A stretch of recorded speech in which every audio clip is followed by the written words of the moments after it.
संत रविदास चमार थे। अच्छा। और जैसे ही वो एक दिन अपने जूते घिस रहे थे, इतने में एक ब्राह्मण आए, उनके साथ 5-7 जने थे। उन्होंने अपना जूता दिया, बोले रविदास मेरा जूता ठीक करो। उन्होंने जूता ठीक किया और पूछा कि ब्राह्मण देवता आप कहाँ जा रहे हो? बोले हम गंगा स्नान करने जा रहे हैं, आज पूर्णिमा है। तो उन्होंने एक दमड़ी डाली, तो उन्होंने बोला कि आप ब्राह्मण देवता आप एक काम करना, ये जो मेरी दमड़ी है ना, आप गंगा मैया को रविदास की तरफ से समर्पित कर देना। तो कोई बात नहीं, पंडित गए, पंडित जी ने स्नान किया और रवाना हुए। तब याद आया कि रविदास ने मुझे दमड़ी दी है।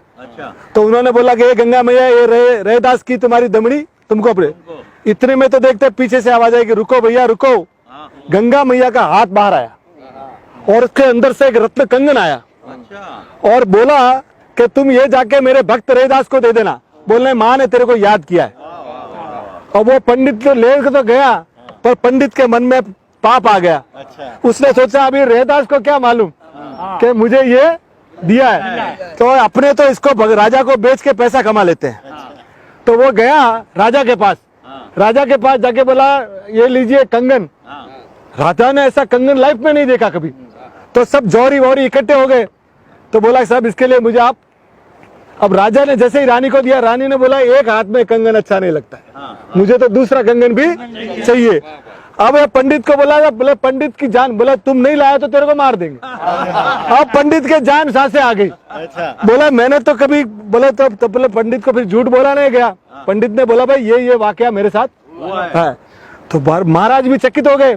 तो पंडित महाराज इनके मंत्रीगण सब पहुंचे रविदास जी के पास और पंडित पड़ा पाँव में रविदास जी के कि मुझे बचा लो, ये लोग मुझे मार देंगे, आप दूसरा कंगन कैसे भी करके करा दो। तो उन्होंने बोला आप कोई चिंता मत करो।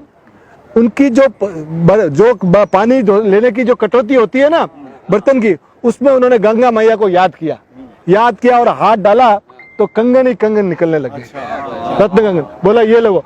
तब ये लगा कि मन चंगा तो कटौती में गंगा। अगर आपका मन साफ है ना, तो आपको कोई पुण्य तीर्थ विर्थ कहीं जाने की जरूरत नहीं है। अंदर आपका अगर साफ है तो वो इतने बड़े संत थे कि माँ मीरा जब आई, मीरा तो शतरानी थी और ये चमार थे, तो फिर भी मीरा ने क्या बोला, गुरु मिलिया रविदास। तो इतने महान संत अपने यहाँ हुए। भक्ति परंपरा में उनसे बड़ा, यानी ये जो आसमान में सितारे हैं ना, उनमें ध्रुव सितारा संत रविदास है। बोलो संत रविदास की जय।